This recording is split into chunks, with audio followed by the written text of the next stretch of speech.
Judge, welcome back to the program here. A lot has changed since we spoke with you last year this time. The Trump administration prioritized an immigration crackdown and tariffs. The Trump administration delivered on that. I'm curious how that has changed Cameron County, if at all. Well, in a short statement, we've been impacted in the same way that the rest of the country has been impacted. The raids at the Home Depots and Lowe's and at construction sites and hotels have had an impact with regards to the workforce.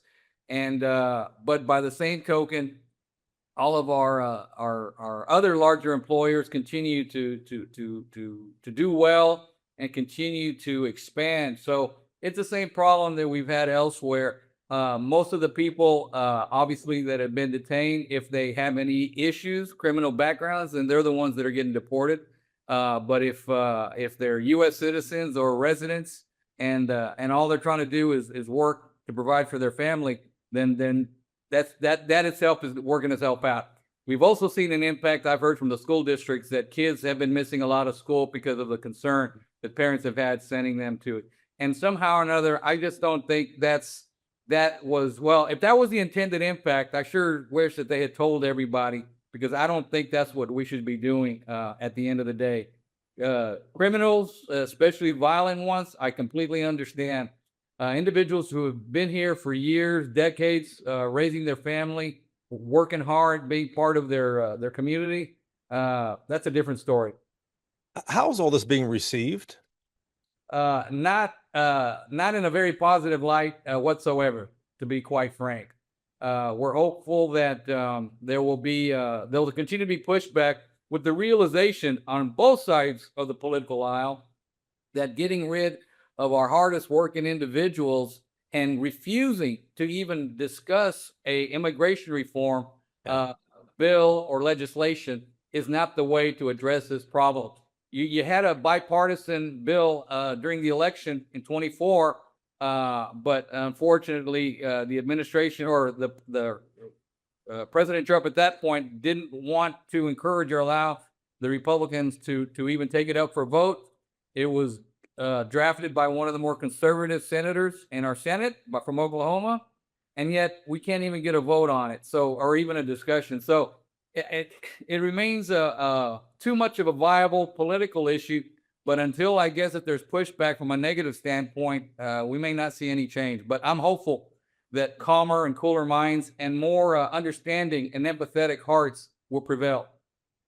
Cameron County is unique, obviously, with a border right there and Matamoros on the other side of the river.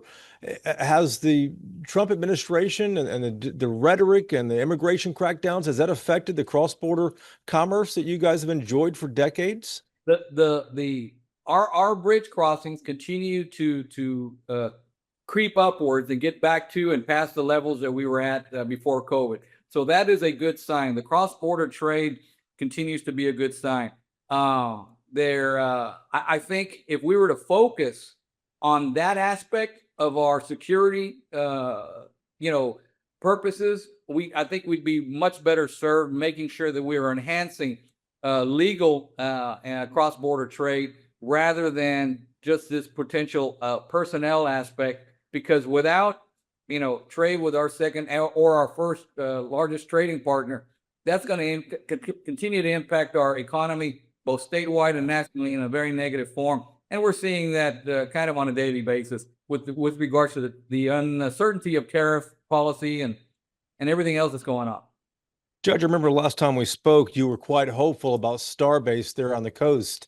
And Elon Musk, I believe you said you even texted him every so often. Since then, Musk took that high-profile position in the Trump administration. I'm curious if you guys are still in communication about what's going on over there on the coast with his SpaceX launches. We haven't communicated as much lately, but one of the, I think, benefits of having good communication is the fact that they've made the decision to move their corporate headquarters from California to Starbase here in Cameron County. So we're expecting another couple of thousand in the next year, and potentially as many as 4,000 or 6,000 more employees in the next 2 years. So that is a positive sign. They're continuing to ramp up. Obviously, the launches, we were authorized for 25 per year. Haven't had any information up recently as to when they're planning the next one, but we know that their goal is to get to that 25, plus also take advantage of their launch facilities that are under construction or being built or renovated over in Florida at Cape Canaveral. How much of a game changer is Starbase for Cameron County? It's huge. SpaceX has invested $3 billion. The economic impact is over $13 billion. Now that Starbase is its own municipality, that comes with its own headaches, as I'm sure they're finding out, because running a city is much different and comes with a lot more responsibilities than just a private company. But the attention, the investment, the economic development, the jobs is transformational. It's generational, and we're excited that it's going so well for us. And we want them to succeed. And in a few years, if the Starship becomes the next mode of transportation worldwide or globally, so that you and I can get from Brownsville to Singapore in an hour, or from Brownsville to Germany in 45 minutes, people are going to look back and say, I can't believe that happened. I'm sure people thought the same thing when the Wright brothers said, we're going to build this machine that'll put us to flight in the air. So I'm not putting it past them. I don't know if I'll get on one, but certainly that's their goal. So that way, if it becomes the next mode of travel on Earth, it'll help sustain their extraterrestrial plans outside of Earth.